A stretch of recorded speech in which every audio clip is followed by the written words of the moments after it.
All right, and so since we can't get enough integration by parts, let's go through another example. This one I'll actually combine a little bit of the trig integral, but not too bad, right? This is still going to be an integration by parts problem. Tan squared of x dx. Right, so upon first glance, this integral looks a little difficult because we're not really sure how to handle the x in combination with the tangent squared. Because the tangent squared doesn't really have an easy integral, right? So for this function, it might actually be easier if we choose to make this an integral where we use the identity that tangent squared is equal to secant squared minus 1.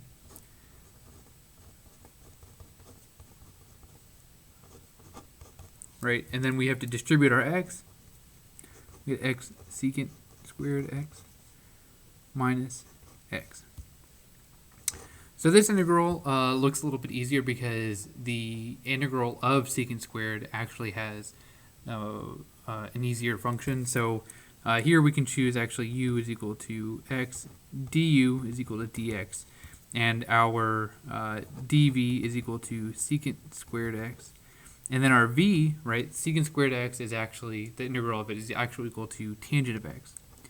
So this is something that we know sort of off the top of our head, but it's easier to go through like that. So here we get the integral of x secant squared x is equal to x, and then our v is tangent x, minus the integral tangent x. So we actually have an integral for tangent of x, and they derive it, or we can derive it here. They derive it in the book, but if we take the integral of sine x over cosine x dx, if we make the u substitution that u is equal to cosine x, then our derivative up here is on the top, and so it's going to divide out, and we'll have an easy integral. So u is equal to cosine x, and here we don't want to confuse it with this u, so we'll do u1 is equal to cosine x, so du1 is equal to negative sine x dx. Right, so just continuing evaluating this integral, we're going to get the negative 1 over u du, right, after plugging in our negative sine x, right, and notice that we have a negative sign here. All right, I'm going to carry this down. So these are going to cancel out to be a positive, right, so you get 1 over u du.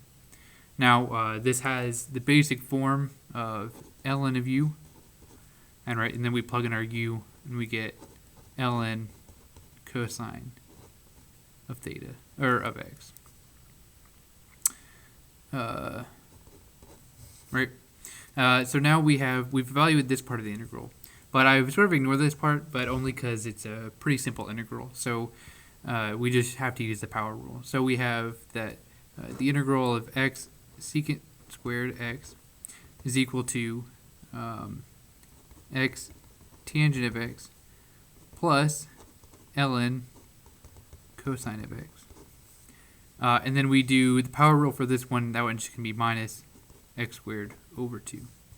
Then originally, more difficult problem can be a little bit simpler, just using a proper substitution or trig identity in this case. Sorry. So this one minus x.